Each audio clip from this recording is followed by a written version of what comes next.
Okay, so it says, what is the meaning of, or the story of your new exhibition, Stay?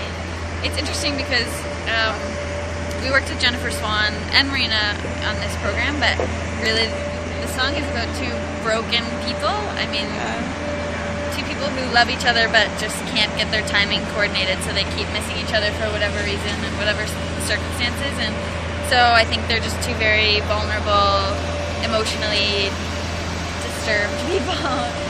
So it's kind of dark in that sense, and there's a bit of angst, but I mean, the underlying theme is definitely that longing to be together.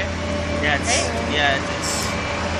our story I think relates directly to the lyrics, and we're kind of playing off that, which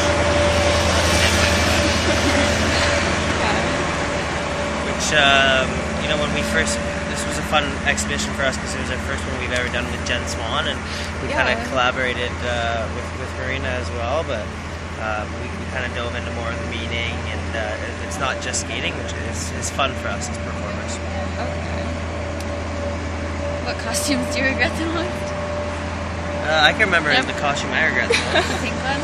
Yep, when I did Can, I had a velvet vest, and then bright pink puffy sleeves, and it had silver medallions on it. And I was head to toe velvet. Yeah. And sorry about that one. Yeah, that wasn't my favorite. I'm sure there are a lot of things that I regret.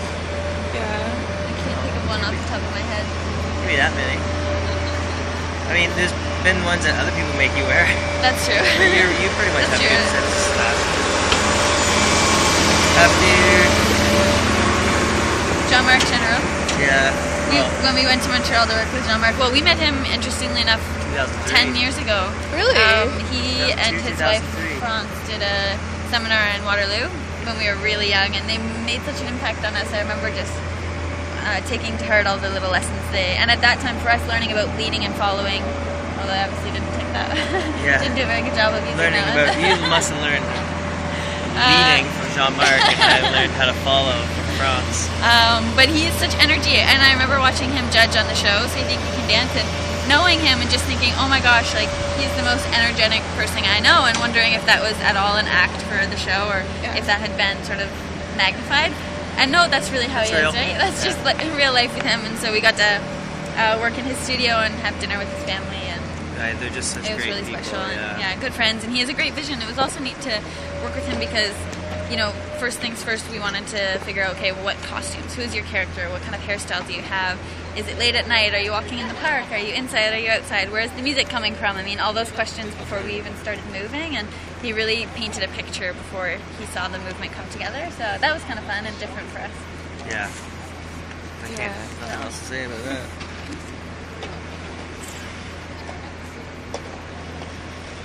What's the gift given by the other? Can I... Gift given by the other that you would like the most?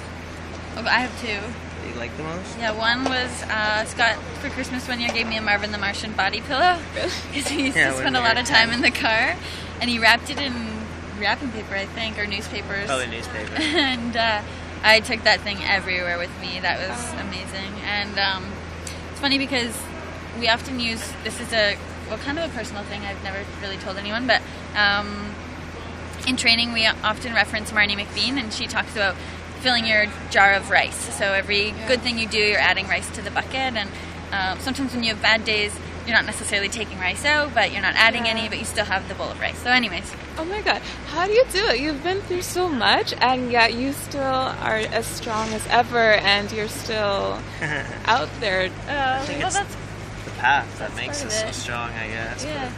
But, I mean, we always joke about, sorry, I don't need those anymore. No, that's fine. But I always think back to Tessa's surgeries and those times as being really dark times, but now that we've come through it, it's given us a lot of strength.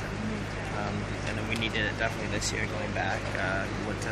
What to look for in terms of something to give us strength in a hard time, and we were lucky that we were able to come together and do that. So although it was hard, I was going to reference that because before the World Championships last year at Nice, my doorbell rang and I went downstairs and there was no one there, but there was this ginormous bucket full of rice. Oh. And it was from Scott, and it basically just said, like, look at how much rice we have, kiddo. Like, we have so much training behind us, and we knew that we were ready, and I thought that was probably the best gift that anyone's ever given me. Yeah. Well, I hope you know just how much your fans love you.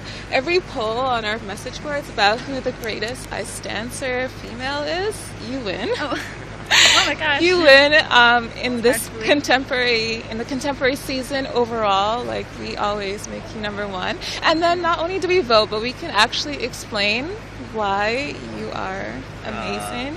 And Scott, That's so nice. That's so nice. we absolutely adore you. Appreciate Like on that. ice and off ice.